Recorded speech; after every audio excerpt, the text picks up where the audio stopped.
আসসালামু আলাইকুম। আশা করছি সবাই ভালো আছেন। আজকে আমি কোনো রান্নাবান্না করে দেখাচ্ছি না। আজকে আমি রিভিউ নিয়ে হাজির হয়েছি। তো আমি আজকে আপনাদের ইনস্ট্যান্ট মিল্ক টিটা তৈরি করে দেখাবো। এটা খেতে কেমন সেটাও বলবো এবং কিভাবে খেলে এটা বেস্ট টেস্ট পাওয়া যায় সেটাও আপনাদের জানাবো।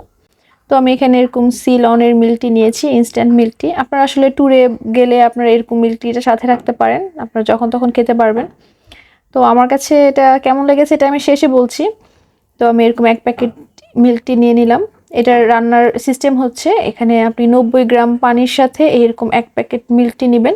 যদি বেশি পানি মেশান সেক্ষেত্রে কিন্তু এটা একদম পানসে লাগবে, ভালো লাগবে না। তো আমি এইখানে যে কাপটা নিয়েছি সেই কাপের হাফ কাপ যদি নেই তাহলে 1 প্যাকেট মিল্ক টি মিশালে এটার টেস্টটা ভালো পাওয়া যাবে। যেহেতু আমি এটা কয়েকটা অলরেডি খেয়ে নিয়েছি, আপনারা যদি অল্প খেতে চান সেক্ষেত্রে 1 প্যাকেট হাফ কাপের ভিতরে দিয়ে খেতে পারবেন। একদম ফুটন্ত গরম পানিতে এরকমভাবে বানিয়ে নেবেন।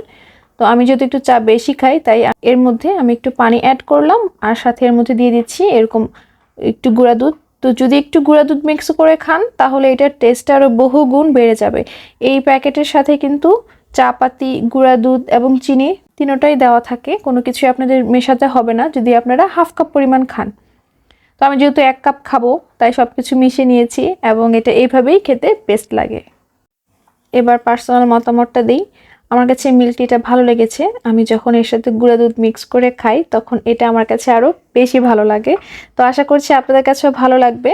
তো এরকম যদি অন্য কোনো মিল্ক টি আপনারা খেয়ে থাকেন তাহলে আমাকে জানাবেন আসলে কমেন্ট করে যে কোনটা আমি একটু টেস্ট করতে পারি। আমার আসলে বিভিন্ন রকম নতুন নতুন টি টেস্ট করতে খুব ভালো লাগে। তো এই আর কি আজকের রিভিউ। তো আশা করছি সবাই ভালো থাকবেন। আল্লাহ হাফেজ।